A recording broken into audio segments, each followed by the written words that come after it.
Assalamu alaikum ẹ̀yin èèyàn o. Sálàáfíà lẹ́wà gẹ́gẹ́ bí èmi ọ̀pọ̀n bàtú ṣe wà lénìí. Ọ̀rọ̀ tèmi kìí sọkọ àtìyàwó ló bá dé o.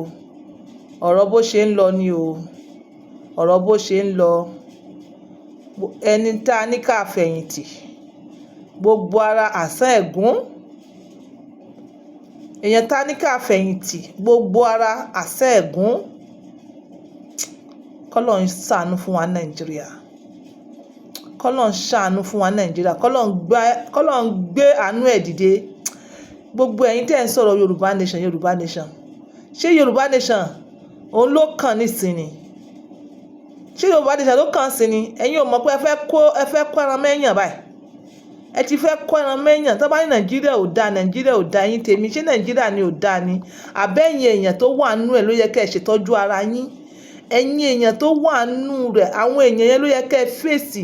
Àwọn èèyàn tó burú yẹn, àwọn ìka èèyàn yẹn, àwọn ló yẹ kẹ́ ẹ fèsì squarely.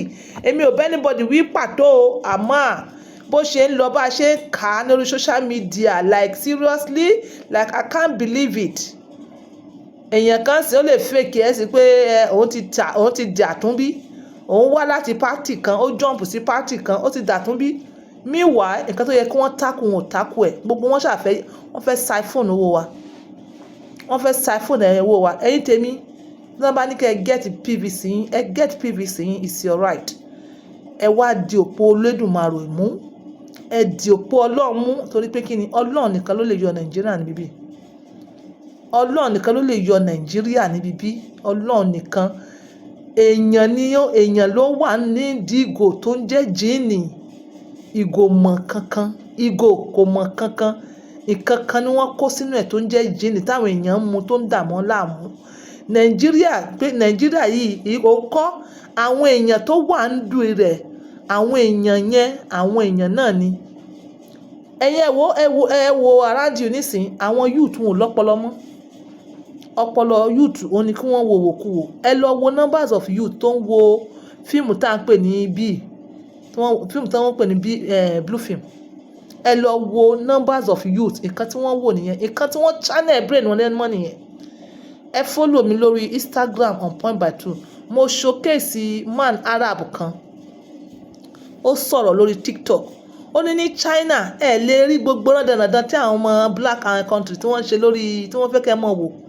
Wọ́n ní ẹ lè rí àwọn ọmọ China kí wọ́n ṣe bẹ́ẹ̀. Wọ́n ní àwọn brainstorming, àwọn intellectual, àwọn intelligence things òun làwọn ọmọ yẹn ń gbé ṣe. That tó máa jẹ́ kí wọ́n stand on their own. Be it science, be it electrical, be it chemical, be it solar. Àwọn kan brainstorming things ni wọ́n ń jẹ́ kí wọ́n wò. Bí wọ́n ṣe máa wà industrious làwọn ọmọ Chinese ń wò. Àwọn TikTok o, China ló ní TikTok o, bẹ̀ẹ̀ tí wọ́n fi rándanrandan hàn àwọn ọmọ wọn. Àmọ́ coming down here, àwọn rándanrandan, wọ́n ń jójó wèrè, wọ́n ń ṣe wèrè, wọ́n ń ṣe prank, wọ́n ń ṣe kíní. Yes, arákùnrin yẹn ni ó lè fọ́n ní lóòótọ́, but is that like nínú Nàìjíríà wa yìí, ṣé nǹkan táwọn youth wá ní wọ́n nídìí nìyẹn? Ṣé nǹkan táwọn youth wá nídìí nìyẹn? Ẹ̀yin ẹ wo bíbí Nàìjíríà àbí bíbí Nàìjà tí wọ́n ń ṣe yẹn. Kí ló dé tó jẹ́ pé bíbásù ló pọ̀ jù nínú bíbí Nàìjà? Nǹkan tí wọ́n channel wọn kí wọ́n ṣe nìyẹn.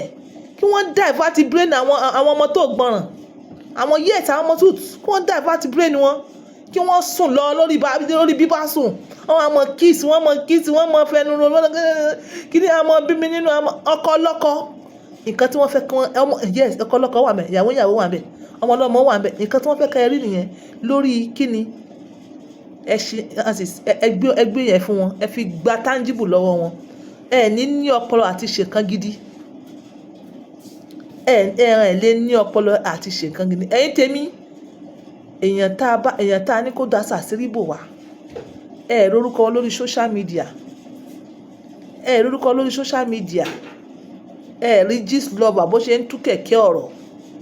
Ẹ rí gist lover bó ṣe ń tú kẹ̀kẹ́ ọ̀rọ̀. Like ọ̀rọ̀ rẹ̀ dẹ̀ ń jọra wọn. Like tẹ́ bá jẹ́ pé ẹ nífẹ̀ẹ́ Nàìjíríà yìí lọ́kàn, ó yẹ kẹ́ ẹ jáde kẹ́ ẹ wá defend.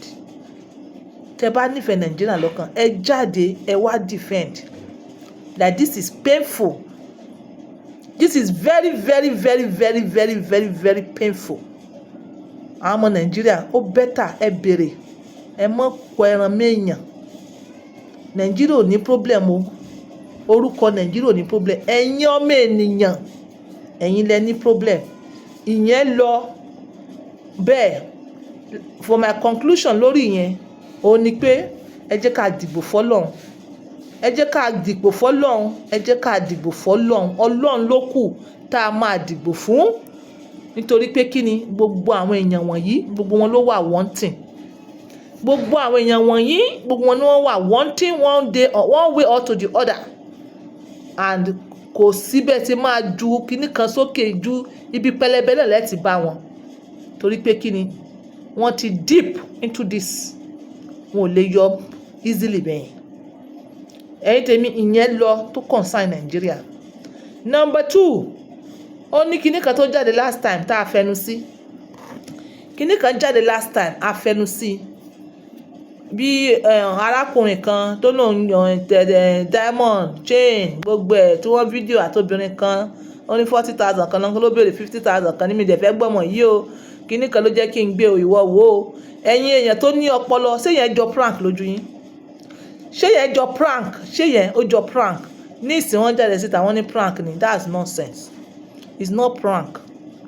Ilẹ̀ mọ́ bá wọn. Maybe ẹ mọ̀ pé irú kíní tí wọ́n ṣe yẹn in anger, they did it in anger. Kíní yẹn ó escalate. Ṣé ìyàwó ò ní dọ́kọ rẹ̀ mọ́ ni? Àbí mọ̀mọ́ ò ní dá ọmọ rẹ̀ mọ̀? Àbí àwọn association àfàwọn lóṣó ni ò ní dá irú obìnrin yẹn mọ̀? Irú obìnrin yẹn báyìí wọ́n yọ kúrò administration ni. Irú ọkùnrin yẹn gan tó bá rọra gan ìyàwó rẹ̀ máa divorce, àwọn ọmọ ẹ̀ gan máa disown ẹ̀. Wọ́n wá jáde síta wọ́n pè wá lọ́dẹ̀. Nigeria can buy anything. Nigeria can believe anything. Wọ́n ní prank ni. Mo fẹ́ lè sọ pé kíkiní kan gbá yín lẹ́nu bẹ́ẹ̀ sọ pé prank nìyẹn. Èèyàn mélòó fẹ́ believe kíní yẹn? Nigeria tẹ́ bá fi lè believe pé kíní yẹn prank ni, like you can believe rubbish. You can believe nothing. Like wọ́n pe everybody lọ́dẹ̀. Àwọn kì í ṣọ̀dẹ̀. So àkúkú mú yín túláàsì ẹ̀yin náà lẹ fídíò. A sì bá yín wò wá bá yín analyze ẹ̀. Ẹ wá padà wá ní prank ni. Prank kọ́ prank ni. Ẹnu wọn bí prank. Bye. Ẹ darapọ̀ mọ́ wa lénìí ní ilé-iṣẹ́ Akérèkọ́rò Skin Ultimate. Àwa làgbà, àwa ní bàbá, àǹfààní ńlá wà ń